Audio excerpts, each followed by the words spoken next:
Have you ever been in one of those conversations where someone's words felt less like dialogue and more like daggers?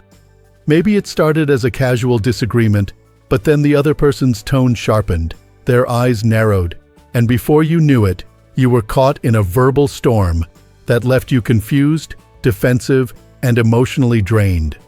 Moments like that, those unexpected ambushes, can feel especially exhausting as we get older. We've lived long enough to crave peace, not conflict. And yet, people still manage to say things that rattle us to the core. The truth is, no matter how kind or reasonable we try to be, we're bound to run into people who push our buttons.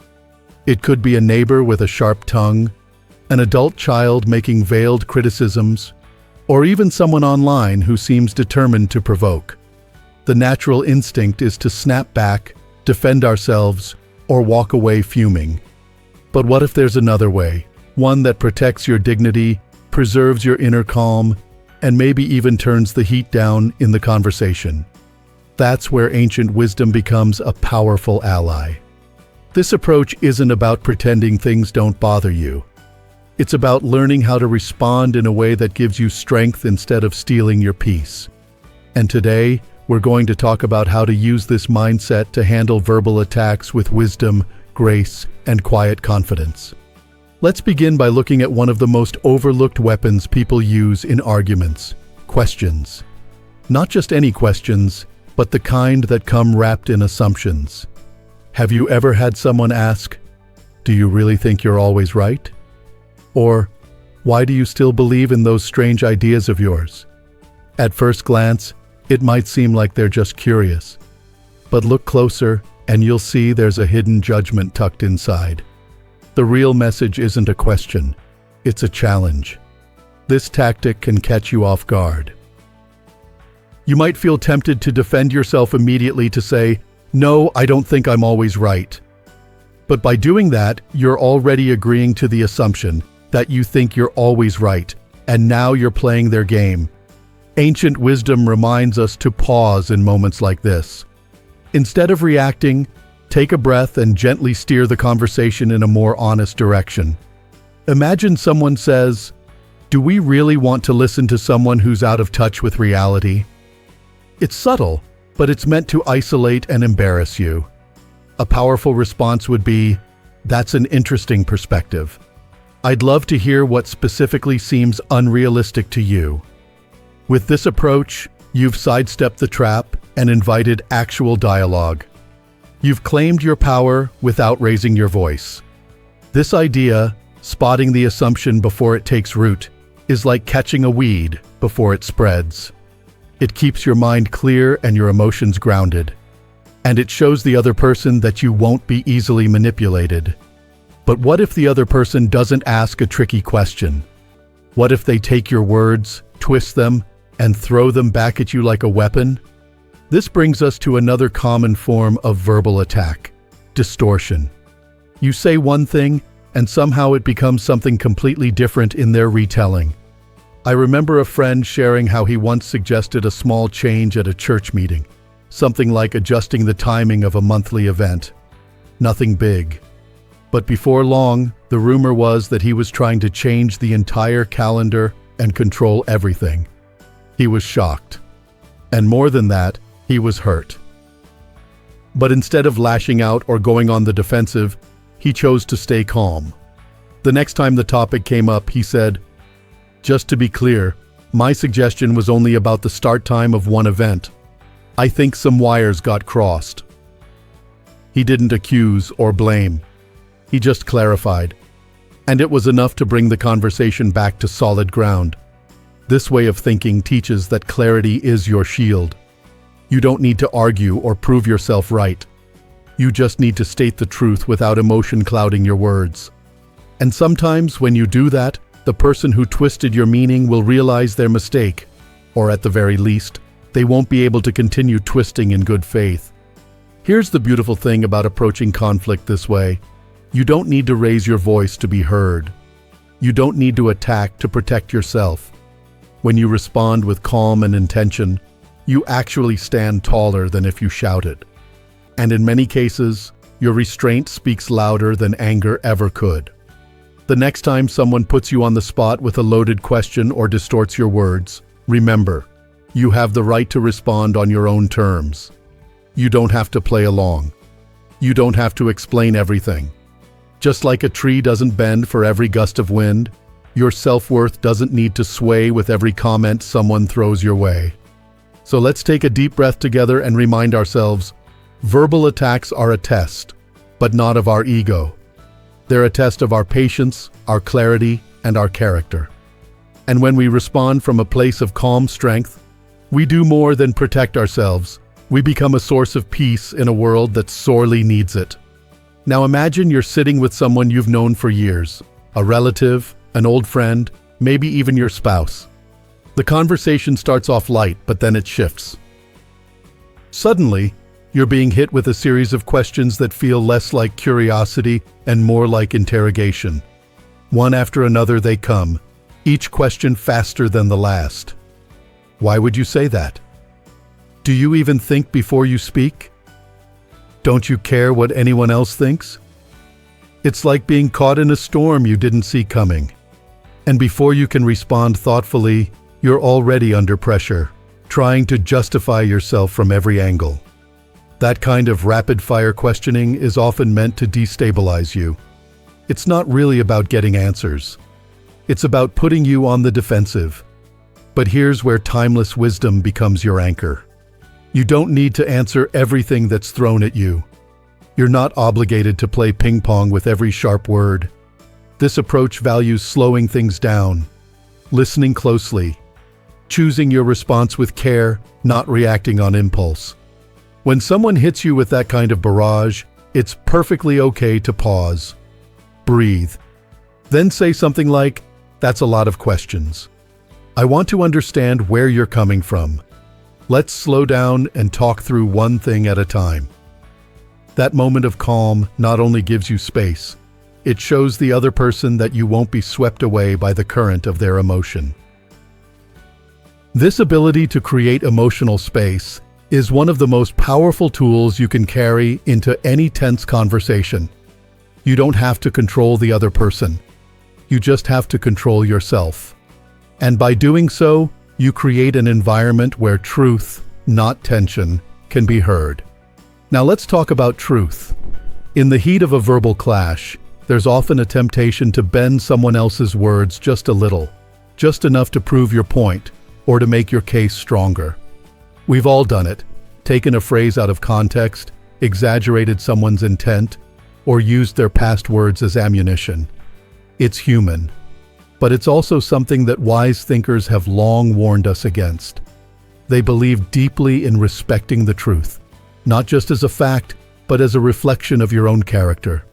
Twisting someone else's words might help you win the argument, but it chips away at something far more important, your integrity.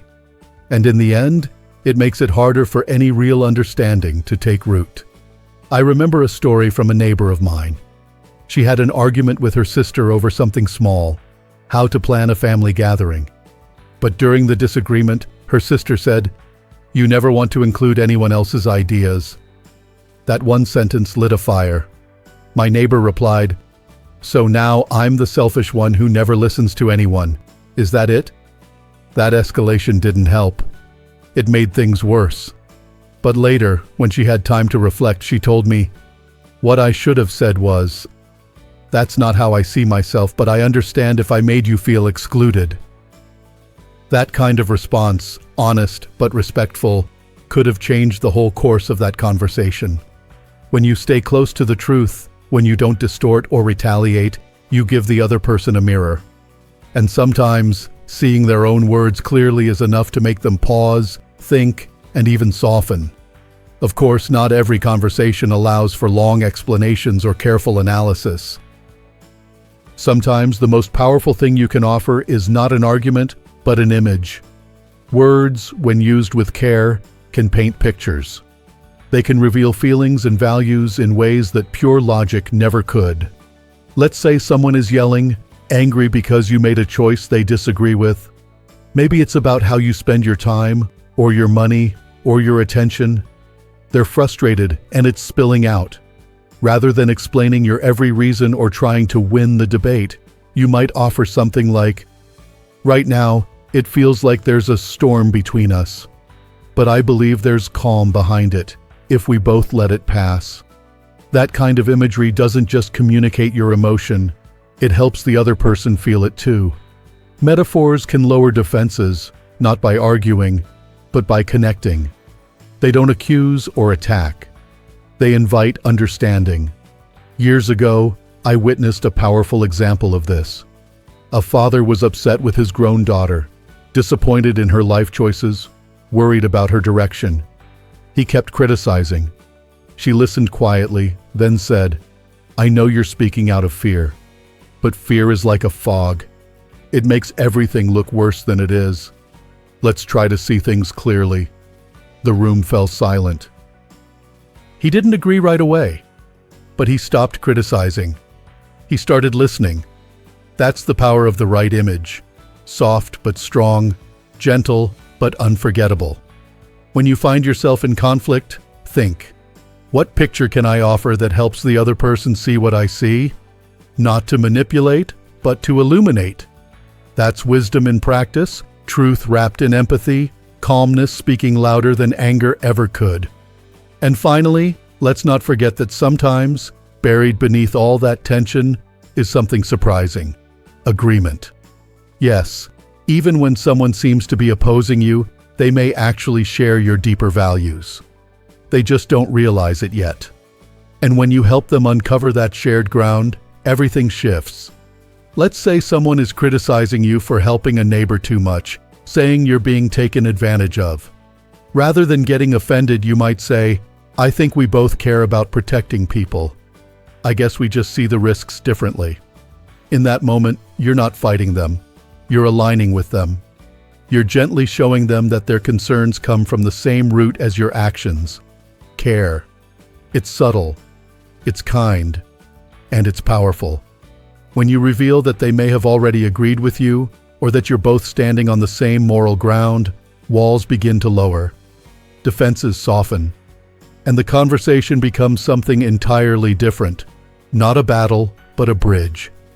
In those rare moments when you can help someone see that your values are not so different from theirs, something remarkable happens. The energy in the room shifts. The conversation slows down. It moves from confrontation to connection. And that's something we all want more of, especially in our later years. After 6 or 7 decades of living, most of us are no longer trying to prove ourselves right in every argument. What we really want is peace, respect, and maybe even a little understanding. But we can't control how others speak to us. Some people will always be blunt. Some will misread us, push our buttons, or judge without knowing the whole story. And yet, what ancient wisdom teaches us is that our greatest strength lies not in what happens to us, but in how we respond. That's where our freedom is. That's where our peace is protected. So let's take a step back and look at everything we've covered, not as separate techniques, but as different expressions of the same idea: emotional self-mastery. The moment someone raises their voice or tosses out a cruel comment, your instinct might be to fire back. But that instinct can be retrained. It starts with awareness. You catch yourself. You notice the rising heat in your chest, the way your breath shortens, and you tell yourself, "This is the moment I get to practice strength." Not forceful strength, but calm, steady strength. That's what true maturity looks like. It's not about being passive. It's about being rooted. About knowing you don't need to win every debate or fix every misunderstanding on the spot. You don't need to defend your honor with every breath. Sometimes just being centered is enough. I remember sitting at a dinner once where 2 relatives got into an argument over something political. The conversation escalated quickly. One accused the other of being out of touch, and the other fired back, "At least I still think for myself." Voices rose, faces flushed, and the tension in the room thickened. But then, quietly, almost gently, one of the older family members, who had been listening the whole time, simply said, "We've all lived through different seasons. Maybe what we see just depends on where we've stood." That one sentence brought everyone back down. It reminded us that behind every opinion is a lifetime of experiences, and that humility has power. You see, the wise person doesn't seek to dominate, they seek to understand. Not to manipulate the conversation, but to guide it toward truth. Not to win, but to preserve dignity, for themselves and for others. That's why phrases like, "Help me understand where you're coming from," or "What do you need me to hear right now?" are so effective. They're invitations, not attacks. They open space rather than close it. And in that space, real change can happen. Not just in the conversation, but in the relationship. In your home. In your heart. Because every time you choose not to escalate, you become an example to others. You show your children, your grandchildren, your neighbors, that power doesn't have to be loud to be real. That you can be firm without being cruel. That strength can look like silence, patience, and even walking away when necessary. There's a kind of dignity that comes with age, a kind that doesn't need to prove anything. You've already proven it by surviving, by showing up, by continuing to care even after disappointment. And when you meet aggression with grace, you remind everyone around you that peace isn't weakness. It's wisdom. Now, if all of this sounds easier said than done, you're right. This isn't about being perfect. There will still be days when your temper flares, when someone says the exact thing that pushes you past your limit. That's okay. You're human. The point isn't to never get upset. The point is to come back to yourself, to return to calm a little sooner each time, to learn from each moment, not shame yourself for it. That's why these strategies matter. Not because they make conflict disappear, but because they help you hold on to your peace, even in the middle of it. Whether it's spotting assumptions in someone's words, gently correcting distortion, slowing down a storm of questions, or using a well-timed metaphor to change the tone. These are all small choices that carry great power. The kind of power that makes life gentler, smoother, more livable. And here's something else worth remembering. Your words don't just affect the person you're speaking to. They echo. They ripple. They shape the energy in your home, your family, your community. When you choose a wiser response, you give permission for others to do the same. That's no small gift. So if you're watching this today, thinking about the last time someone came at you with hurtful words, or wondering how to prepare for the next time, it's okay to not have all the answers. Just start with one thing, one pause, one breath, one phrase that helps you stay grounded when emotions rise. It's in those small moments that transformation begins. You don't need to argue to be strong. You don't need to agree to be kind. And you don't need to change anyone's mind to protect your own heart. What you need, what we all need, is to remember that peace starts inside. And when you practice that kind of peace, day by day, it becomes who you are, not just something you try to reach. If something in this message resonated with you today, if you felt the quiet power of choosing calm over chaos, or if you're working on it like so many of us are, I invite you to share your story in the comments. Your experience could be the very thing that helps someone else through a hard moment. And if you found this video meaningful, please give it a like and consider subscribing to the channel. It helps this message reach others who might need it, and it lets me know these conversations matter to you. Thank you for being here, for listening, and for walking this path of wisdom with me. No matter your age, it's never too late to grow in grace, to speak with strength, and to respond with the kind of calm that can change not only a conversation, but a life. Here's to living your best life at any age and doing it with dignity, courage, and heart. I'll see you in the next video.